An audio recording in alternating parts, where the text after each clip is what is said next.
Swiss bank, आपने इस bank का नाम तो सुना ही होगा।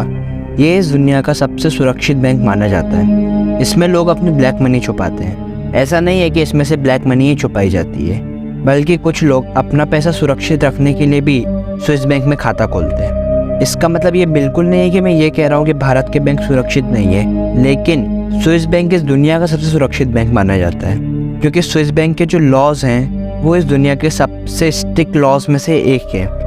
लेकिन स्विस बैंक इस दुनिया का सबसे सुरक्षित बैंक क्यों माना जाता है? इस बैंक में ऐसा क्या है?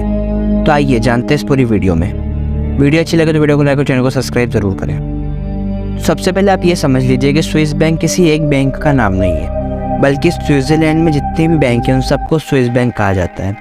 और जो स्विट्जरलैंड है वहाँ के जो बैंकिंग लॉज हैं वो इस दुनिया के सबसे स्ट्रिक्ट लॉज में से एक माने जाते हैं। सन 1713 में स्विट्ज़रलैंड ने एक लॉ बनाया कि स्विट्ज़रलैंड के जितने भी बैंक हैं वो अपने कस्टमर्स की जानकारी किसी को भी नहीं देंगे।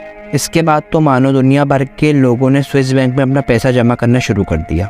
और फिर 1934 में स्विट्ज़रलैंड ने एक और लॉ पास किया कि स्विस बैंक अपने कस्टमर की जानकारी किसी भी देश को नहीं देगा या फिर किसी भी टैक्स एजेंसी को नहीं देगा, और अगर वो ऐसा करता है तो वो एक जुर्म होगा और उसे कम से कम 5 साल तक की सज़ा हो सकती है।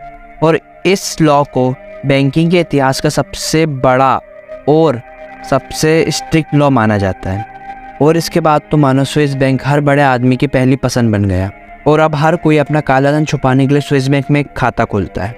स्विट्ज़रलैंड की सबसे अच्छी बात ये थी कि वो हमेशा से ही न्यूट्रल रहा है, मतलब इस देश का कोई भी दुश्मन देश नहीं है। यहाँ तक कि वर्ल्ड वॉर और कोल्ड वॉर में भी ये देश न्यूट्रल रहा था।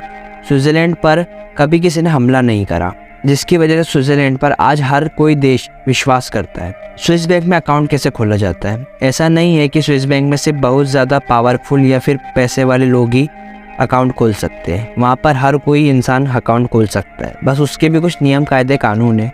अगर वो उस पर खड़ा उतरता है तो वहाँ पर वो अकाउंट खोल सकता है।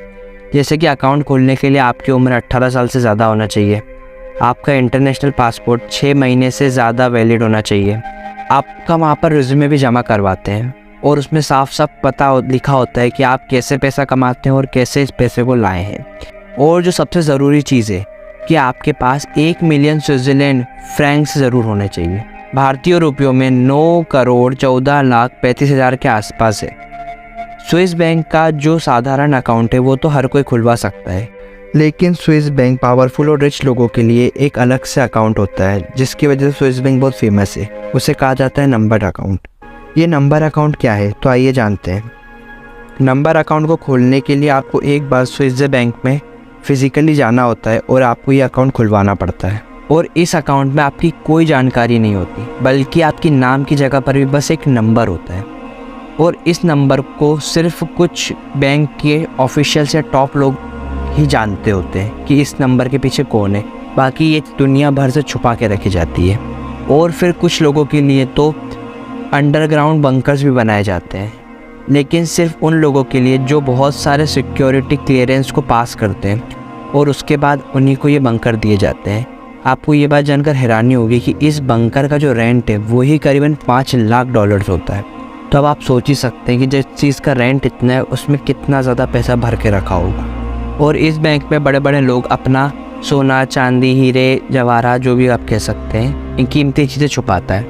ऐसा नहीं है कि स्विस बैंक अपने कस्टमरों की इन्फॉर्मेशन नहीं देता है, बल्कि कुछ मामलों में वो सरकार को इन्फॉर्मेशन देता है, जैसे कि क्रिमिनल अफेरेंस के मामले में। लेकिन टैक्स चोरी या ऐसे छोटे मोटे क्राइम को स्विट्ज़रलैंड में बड़ा क्राइम नहीं माना जाता है। वो सिर्फ उन्हीं मामलों के लिए देता है, जैसे कि ब्लैकमेलिंग हो गया, स्मगलिंग हो गया, या फिर कोई टेररिस्ट ऑर्गेनाइजेशन हो गई। उन मामलों में ये अपनी इन्फॉर्मेशन सरकार को देता है, लेकिन पहले तो ये भी नहीं करता था। वो तो कुछ समय के बाद जब G20 और ऐसे बड़े बड़े ऑर्गेनाइजेशन ने स्विस बैंक पर प्रेशर बनाया, तो उसके बाद उन्होंने अपने नियमों में बदलाव करा और इन्फॉर्मेशन देना शुरू करा।